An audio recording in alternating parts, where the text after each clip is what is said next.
আসসালামু আলাইকুম guys, welcome back to my channel. আজকে আমি আপনাদের সাথে খুব সহজ এবং একটি মজার বার্গার রেসিপি শেয়ার করব। তার সাথে সাথে আজকে আমি আপনাদেরকে বার্গার সসও তৈরি করে দেখাবো, যেটার টেস্ট রেস্টুরেন্টের বার্গার সসের চেয়েও মজার, যেটা আপনারা খুবই সহজে বাসায় তৈরি করে নিতে পারবেন। তো চলুন দেখে নেওয়া যায় কিভাবে তৈরি করতে হয়। বার্গার সস তৈরি করার জন্য আমি সবার আগে মায়োনেজটা তৈরি করে নিব। তার জন্য এখানে একটি ব্লেন্ডারের জারের মধ্যে আমি একটা ডিম নিয়ে নিচ্ছি। এটা হচ্ছে রুম টেম্পারেচারের ডিম। ডিমটা যদি ফ্রিজে থাকে তাহলে কমপক্ষে আধা ঘন্টা আগে ডিমটা ফ্রিজ থেকে নামিয়ে নিতে হবে। এখানে সামান্য একটু লবণ দিয়ে দিলাম। এর মধ্যে আমি দিয়ে দিচ্ছি হাফ চামচ পরিমাণ সরিষা বাটা। এখানে আমি সাদা সরিষা দিয়েছি, আপনারা চাইলে কালো সরিষাও দিতে পারেন। দিয়ে দিচ্ছি প্রায় 4 টেবিল চামচ পরিমাণ চিনি। এখানে চিনির পরিমাণটা একটু বেশিই দিচ্ছি। আর দিয়ে দিচ্ছি প্রায় 3 টেবিল চামচের মতো গুঁড়া দুধ। এটা টোটালি অপশনাল, আপনারা চাইলে স্কিপ করতে পারেন যদি আপনাদের হাতের কাছে না থাকে। এখানে আমি 2 টুকরো রসুন ছোট ছোট করে কেটে দিয়ে দিলাম। আর দিয়ে দিচ্ছি লেবুর রস প্রায় 1 টেবিল চামচের মতো। আর এর মধ্যে হাফ চামচের মতো গোলমরিচের গুঁড়া দিয়ে দিবেন। আমি ভিডিওতে দেখাতে ভুলে গিয়েছি, এর মধ্যে কিন্তু অবশ্যই গোলমরিচের গুঁড়াটা দিবেন। এইখানে আমি 1 কাপ পরিমাণ তেল নিয়েছি। এখান থেকে সামান্য একটু তেল দিয়ে এখন আমি এটাকে 20 সেকেন্ডের মতো ব্লেন্ড করে নিব। 20 সেকেন্ড পর ঢাকনাটা তুলে আবারও একটু তেল অ্যাড করব এবং ব্লেন্ড করে নিব। এইভাবে প্রসেসটা কন্টিনিউ করতে হবে যতক্ষণ না পর্যন্ত এটা একটি ক্রিমি কনসিস্টেন্সিতে চলে আসবে। ততক্ষণ একটু একটু করে তেল দিতে হবে এবং ব্লেন্ড করে নিতে হবে। দেখতেই পাচ্ছেন আমার এই মায়োনেজটা কতটা ক্রিমি হয়েছে এবং কতটা পারফেক্ট হয়েছে। আর আমার চ্যানেলে একটা মায়োনেজের ভিডিও আছে, আপনারা চাইলে চেক করে নিতে পারেন। এখানে একটি বাটি নিয়ে নিয়েছি, এর মধ্যে আমি সামান্য একটু মায়োনেজ নিয়ে নিচ্ছি আর এর মধ্যে টমেটো সস অ্যাড করে দিচ্ছি। আর এইখানে আপনারা চাইলে হোমমেড টমেটো সসও ব্যবহার করতে পারবেন। আমার চ্যানেলে একটি ভিডিও আছে কিভাবে আপনারা খুবই সহজে বাসায় টমেটো সস তৈরি করে সংরক্ষণ করতে পারবেন। লিঙ্কটা ডিসক্রিপশন বক্সে দেওয়া থাকবে, আপনারা চাইলে চেক করে নিতে পারেন। এখন আমি মায়োনেজ এবং টমেটো সস খুব ভালোভাবে মিশিয়ে বার্গার সসটা তৈরি করে একটা সাইডে রেখে দিলাম। এখন আমি বার্গারের জন্য চিকেন প্যাটিটা রেডি করে নিব। তার জন্য এখানে আমি প্রায় 1.5 কাপের মতো চিকেন নিয়ে নিয়েছি। আপনারা চাইলে চিকেনটাকে একটু ব্লেন্ডারে ম্যাশ করে নিতে পারেন বা আরও ছোটো করে একটু কেটে নিতে পারেন। এখন আমি এর মধ্যে 1.5 চা চামচ পরিমাণ আদা বাটা এবং 1.5 চা চামচ পরিমাণ রসুন বাটা দিয়ে দিলাম। দিয়ে দিচ্ছি 2 টেবিল চামচ পরিমাণ সয়া সস। দিয়ে দিচ্ছি পরিমাণ মতো লবণ। এই পর্যায়ে একটু লবণটা কম দিবেন, কারণ সয়া সসের মধ্যে কিন্তু লবণ থাকে। দিয়ে দিচ্ছি 1 চামচ পরিমাণ কালো গোলমরিচের গুঁড়া। আপনারা চাইলে সাদা গোলমরিচের গুঁড়াটাও এর মধ্যে দিতে পারেন।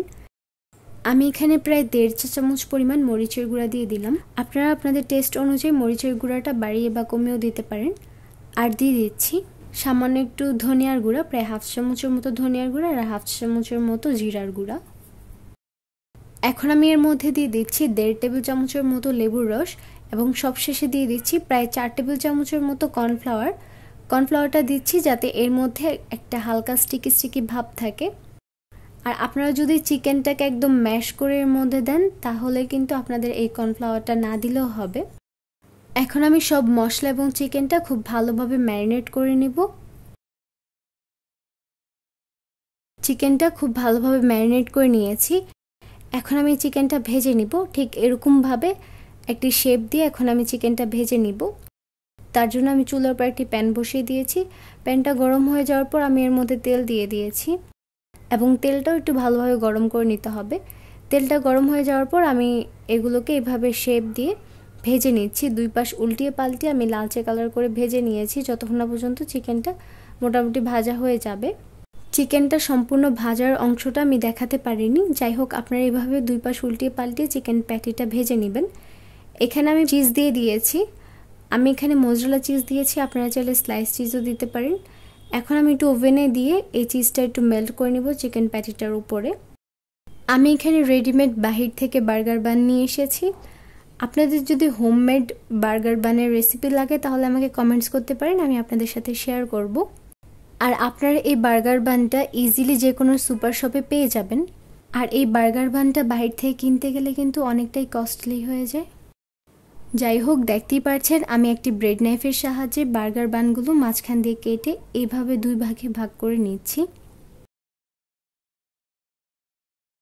আর বার্গারের লেয়ারে দেওয়ার জন্য আমি এখানে পাতলা করে চিকন করে শসা এবং টমেটো কেটে নিয়েছি আর একটু ধনিয়া পাতা কুচি নিয়েছি আর আমাদের তৈরি করে রাখা বার্গার সসটা নিয়ে নিয়েছি। আর আপনারা যদি এই বার্গার সসটা ছাড়াই বার্গার তৈরি করেন তাহলে কিন্তু বার্গারের কিন্তু আসল টেস্টটা বা ভালো টেস্ট পাবেন না, তাই অবশ্যই বার্গার সসটা বাসায় তৈরি করে নেবেন। আমি এখানে বার্গার বানের নিচের অংশটার মধ্যে বার্গার সস দিয়ে দিলাম, একটু বেশি করে আমি সস দিচ্ছি কারণ এই সসটা দিলে আমার কাছে বেশি ভালো লাগে। আর এর মধ্যে আমি এখন টমেটো এবং শসার স্লাইস দিয়ে দিচ্ছি আর দিয়ে দিলাম আমাদের আগে থেকে চিকেন প্যাটিটা যেটা আমরা চিজ উপরে দিয়ে মেল্ট করে নিয়েছি সেটা দিয়ে দিলাম, দিয়ে আবারও আমি একটু উপরে বার্গার সস দিয়ে দিলাম। এখানে হচ্ছে লেয়ারটা আপনারা যেভাবে পছন্দ করেন সেই অনুযায়ী আপনারা লেয়ারটা দিয়ে নেবেন। আমি সসটা দিয়ে দেওয়ার পর আমি আবারও আরেকটা চিকেন প্যাটি এর মধ্যে দিয়ে দিলাম, দিয়ে আবারও এর উপরে টমেটো এবং শসার স্লাইস দিয়ে বার্গার বানের উপরের অংশটার মধ্যেও আমি বার্গার সস দিয়ে এর উপরে বসিয়ে দিচ্ছি। আর আপনারা দেখতেই পাচ্ছেন আমি বার্গারের লেয়ার এবং এর উপরে কি পরিমাণে এই বার্গার সসটা দিয়েছি। আপনারা চেষ্টা করবেন বার্গারের মধ্যে একটু সসটা বেশি করে দেওয়ার, এতে কিন্তু বার্গারের টেস্ট আরও বেশি বেড়ে যায়। যাই হোক, দেখতেই পারলেন কত সহজে মজাদার এই বার্গারটি তৈরি করে নেওয়া যায়। আমার এই রেসিপিটি ফলো করে বাসায় একবার হলেও এই বার্গারটি তৈরি করে দেখবেন। তো আশা করছি আজকের এই ভিডিওটি ভালো লেগেছে। ভিডিওটি ভালো লাগলে লাইক, কমেন্ট ও শেয়ার করতে ভুলবেন না এবং আরও নতুন নতুন রেসিপির আপডেট পেতে অবশ্যই চ্যানেলটি সাবস্ক্রাইব করবেন। তো আজকে এই পর্যন্তই, আল্লাহ হাফেজ।